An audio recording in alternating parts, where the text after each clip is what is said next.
America seems to be getting closer and closer to a breaking point. All the more reason, every one of you watching this video better be preparing. It's Sunday, August 4th, 2019. I have to be very careful what I say in today's video, otherwise it is not going to be broadcasted to you. We are living in very dangerous times. America is coming to a crossroad. I'm witnessing political leaders, radicals, people in Hollywood saying that this president is rallying his people to commit these acts like the ones that we saw take place yesterday. They're blaming him. They're escalating the situation. They're dividing this country. They're saying that he's responsible for these monstrous acts. This is very dangerous. I was watching Fox News today, and they had a law enforcement, some sort of specialist, and he said that what this government needs to do is it needs to access your social media more. It needs to access your private information even more than it is. People need to be spying on other people and calling if they see something. I mean, we're like going back to some very dangerous times that took place in Europe.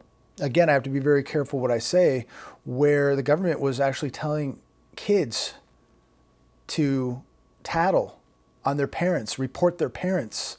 And so now here we are in America reporting and tattling on our neighbors, people in church, people in school. He said that social media should be much more strict, that, you know, we shouldn't see videos where people are fighting in a parking lot or, you know, fighting at a football game. And yeah, I mean, that's embarrassing stuff. But, you know, nobody, who are these people to tell you what you should be able to watch? If I want to watch some drunk idiots fighting in their backyard or at a football game, that's my right. Who is this person in law enforcement to come out and say that social media needs to get strict and take these kind of videos off the air? Very, very dangerous. We're giving away way too much power. But again, they want access to all your social media. They've got cameras everywhere, at every street corner, at every building. They want to access your emails, your phone calls. I mean, they're doing all this right now, but it's not enough. They want even more. And this is very, very dangerous. So every time something happens, they just expect you and I to just give up more of our privacy and more of our rights. You know, I wish more people were concerned about the economy as they're concerned about these type of events, as bad as these events are. But what is going to happen when this economy collapses in America? We're going to see so much violence in America. It's going to make what we saw over the weekend look like kindergarten, literally. And no disrespect to these people or these families, but in all reality, what is coming to America is going to dwarf these kind of events. And isn't it kind of weird? It's almost like there's an agenda taking place now. You know, 2 of these events unfolding in 12 hours. You know, we just had one, what, a week ago, 2 weeks ago? I mean, I think we've had 5 now for the year. And of course, we're going to see more of these events unfolding as we're going to see retaliation. And, you know, it's getting very obvious to see what's going on. And I don't just like to make stuff up or believe in these weird theories, but I mean, we all have a brain. I mean, you know, isn't this kind of becoming more and more coincidental? And look at the timing of all of it too. You know, people don't believe, getting back to this economy and what we're actually going to see unfold here in America, they believe it can't happen. They always think it's different this time, that, you know, history is not going to repeat itself. History is not going to rhyme. It's different this time, you know.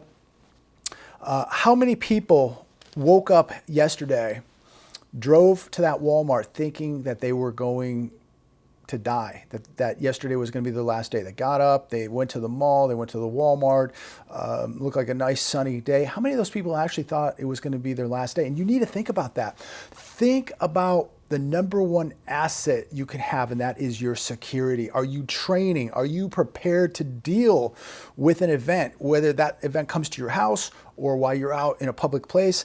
Are you prepared to deal with it? Are you training? Are you getting ready? Because this stuff is going to become more common, and as the economy worsens, you're going to see a lot more. Imagine what people are going to do when they're hungry, when they're thirsty, when they don't have their pharmaceuticals, when they don't have their EBT, when they just don't have these entitlements anymore, these government subsidies. How do you think people are going to lash out? You don't have to worry about going out. It's coming to you.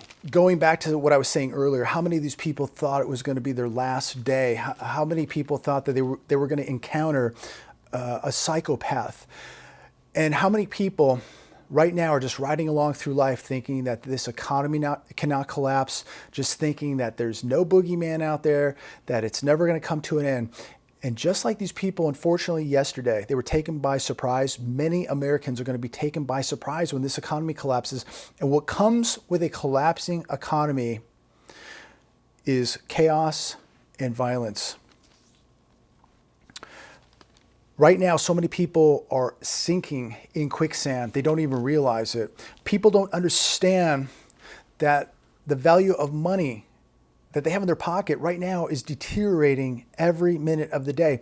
They believe prices are going up when in all reality, the value of their money is going down, and you're paying a lot more and getting a lot less. The value of money is collapsing around the world. If you don't think it's going to be different this time, you are very, very wrong. And I believe that every one of us needs to be preparing accordingly. You know, we look at the US dollar. I mean, the US dollar has lost 80% of its value since 2000. Not even 20 years, and it's lost 80% of its value. Gold in 2000, get this, was $288 an ounce. It is now over $1,440 an ounce. From 1971 to 2019, the dollar has lost 98% of its value.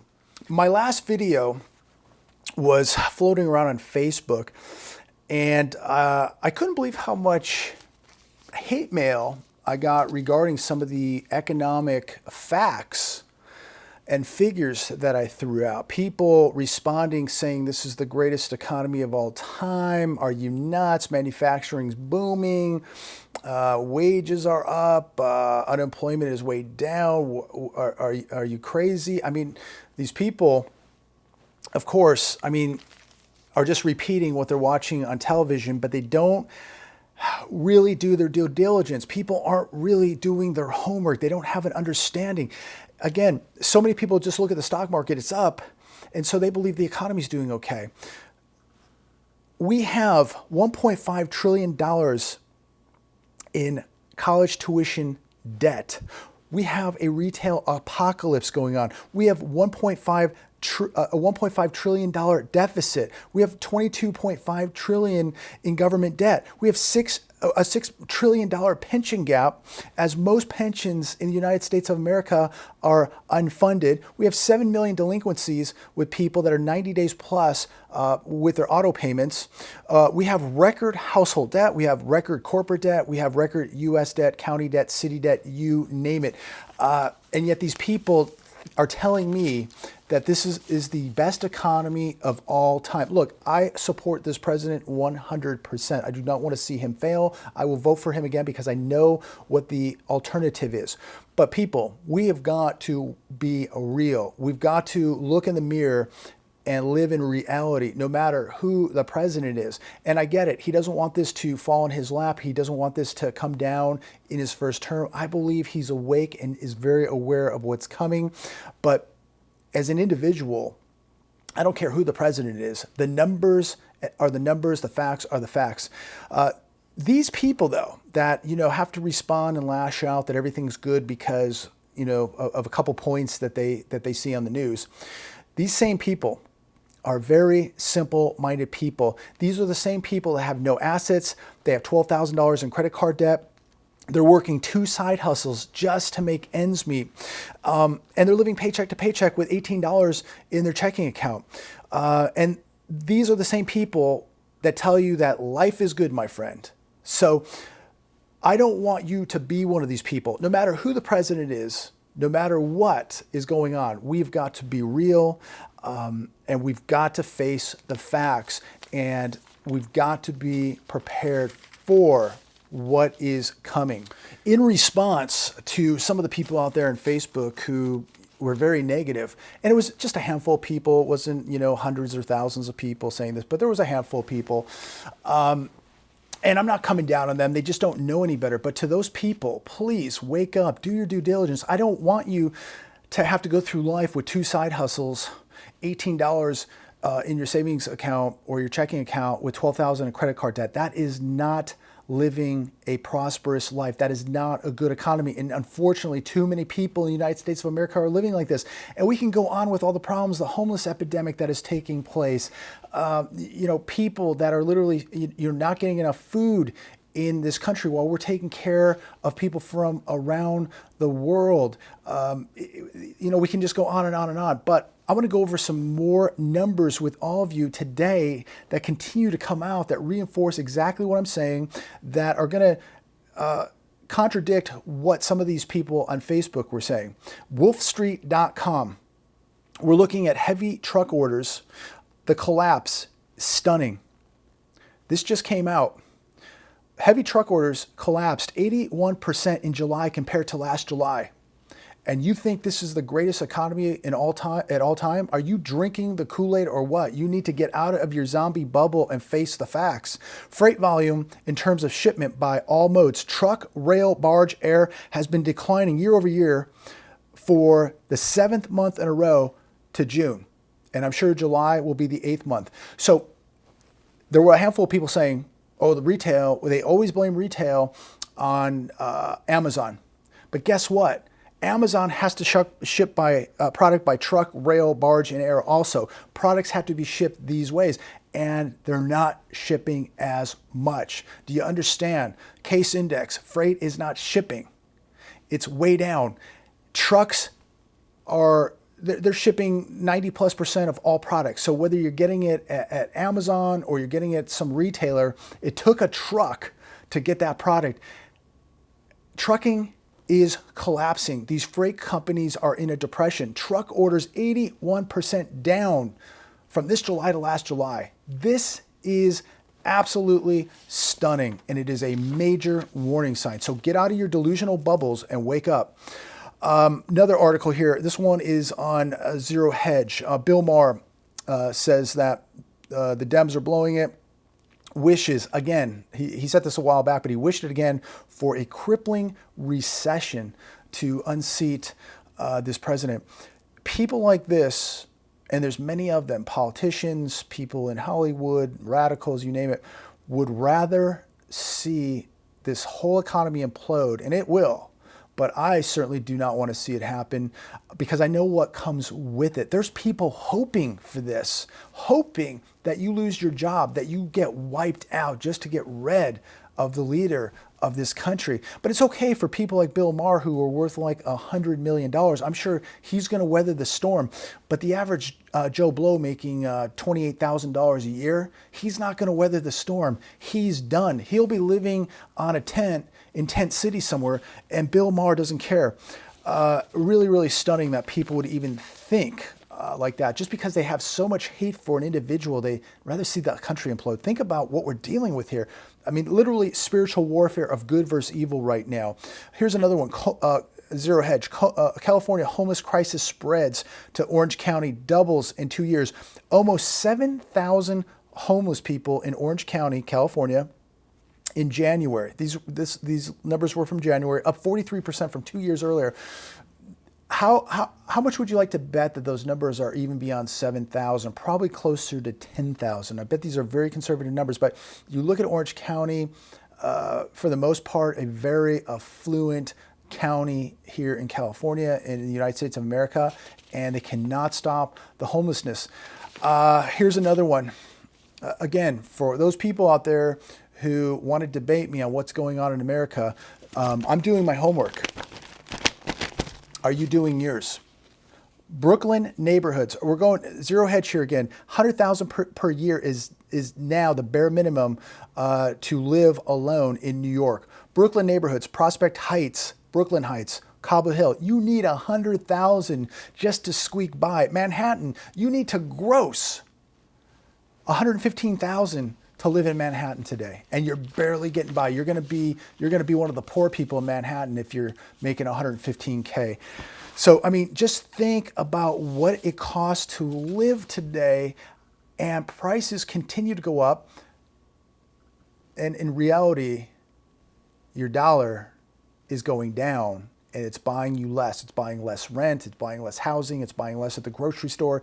You're just getting less purchasing power, and things are going to continue to skyrocket because of this dollar is losing its value. It does not have the purchasing power. So as this continues, ask yourself, how are people in America going to make it? With the cost of living, food, rent, mortgages, automobiles, it just really is getting concerning with where we're at, how fast it's accelerating. And we're now looking at this social disturbance that we're seeing taking place, this division taking place, this political fighting that's going on. And we are on the verge, the cusp of a major economic recession. I got some very interesting numbers here in regards to rent across the country. And ask yourself, how much farther can these bubbles go? I'm going to go over some numbers here. This is for a one bedroom in San Francisco. This is the average price, $3,600 for a one bedroom. New York, $3,050 for a one bedroom. San Jose, California, you're looking at $2,540 for a one bedroom. Los Angeles, $2,230, one bedroom. Miami, $1,780. Honolulu, Hawaii, $1,590. Denver, $1,580. Chicago, $1,470. This is for just a one bedroom apartment. Now we go into two bedrooms. San Francisco again, you're looking at $4,790 for a two bedroom apartment. New York is $3,450. LA, $3,190. Boston, $2,900. Seattle, Washington, $2,350. Miami, $2,300. Denver, you're looking at $1,950. Chicago, $1,800. These are the numbers for a two bedroom apartment. How are people doing it? It's a question that I ask myself daily, and a lot of people around me ask the same thing. When you look at the average household now running about $10,000 in credit card debt, you look at the price of new automobiles, the average new car payment, average lease payment, and then you add into that these numbers for rent. When I'm in Orange County, I see a lot of multiple people living in apartments now, multiple people in multiple cars at houses, people living in garages. And it is going to get much tougher as this economy drags on. So just a few things I wanted to point out. I wanted to clarify that this economy is not booming. This is not a healthy economy. In fact, I think that this is a very poor economy. I think it's a very struggling economy. I think it's a sick economy. And I think it's an economy that is on the verge to taking us into a very deep, very nasty recession, as this recession has clearly already begun. If you do any due diligence, if you do your homework, you'll know we are in a recession right now. So you don't need the TV to tell you that it's booming or that it's the best economy ever, lowest unemployment ever, incredible wage growth. That is the farthest thing from the truth. So by saying that, make sure you're preparing. And as I outlined in the beginning of this video, very turbulent times coming. Security, security, security. If you're not out training, running your gear, making sure that you can operate that, and I got to be very careful what I say here. I'll say that weapon. you're not ready. You're not prepared. And as these people drove, not knowing that today would, or yesterday would be their last day, you don't want to be that person. Make sure that you are prepared to deal with what you got to deal with, whether it's physical, whether it's spiritual, or whether it's financial. We have got to be well-rounded individuals. Let's stop worrying about everybody else, what everybody else is doing. Right now, we are spiraling out of control, and we've got to stop worrying about what everybody else is doing. We got to worry about what we're doing. We need to get prepared. We need to hunker down here. Turbulent, bad times are arriving right now. And what we just witnessed this weekend is a reminder to every one of you to get prepared, because you never know what you're going to be encountering and what you're going to be dealing with. So I'm going to leave it there. Have an incredible week. Really pray for this country. And remember, we are all blessed. We're here for a reason, but we're walking this earth, and we still have opportunity and a chance to turn things around. So we're eating, we're functioning, we got arms, we got legs, we're breathing. We're in still the best country in the entire world. And so I believe we are very, very blessed. So make sure you're praying for this country, make sure you're training, and make sure you're preparing, and make sure you're walking close to God, because that is the most important thing. God bless.